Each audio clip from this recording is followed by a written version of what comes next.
अस्सलाम वालेकुम। Directly proportional हम खलीफतुर रसूल का इंतखाब नहीं कर सकते, क्योंकि खलीफतुल्लाह का इंतखाब तो अल्लाह ने करना, अल्लाह एक है। तो अल्लाह ने तो कर लिया, जब भी किया तो उसने किसी से पूछा नहीं, उसने इंतखाब किया और बता दिया लोगों को ये मेरी तरफ से मुंतखब है, तो इसको मैंने सेलेक्ट किया है, ये रसूल है, ये नबी है, बता दिया। तो खलीफत और रसूल के सिलेक्शन के लिए जबकि उम्मत को सेलेक्ट करना पड़ेगा, तो उम्मत को भी यानी अल्लाह की तरह एक होना पड़ेगा। जब तक उम्मत एक नहीं होगी वो खलीफत और रसूल की सिलेक्शन नहीं कर सकती।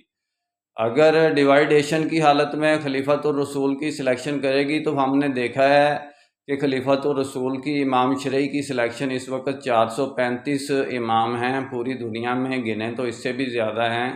इमाम शरई खलीफत और रसूल जो हमने सेलेक्ट किए हुए हैं कि जो खलीफतुल्लाह की मंजिल तक अभी नहीं पहुँचे, पूरी उम्मत का इजमा नहीं हुआ, तो वो यानी कि एक इंतशार उम्मत का सबब बने और फ़िरका बंदी और फ़िरका परस्ती का शिकार हो गई उम्मत, उससे और इस्लामिक वर्ल्ड को नुकसान हुआ।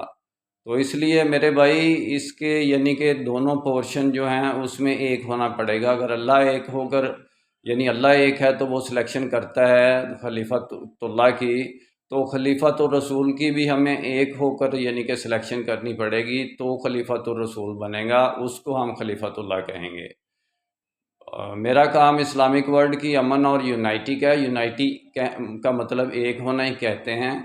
तो इंशाल्लाह डिटेल में बात फिर होगी। निस्बत वहदत खिदमत खैर के साथ। अल्लाह हाफिज़।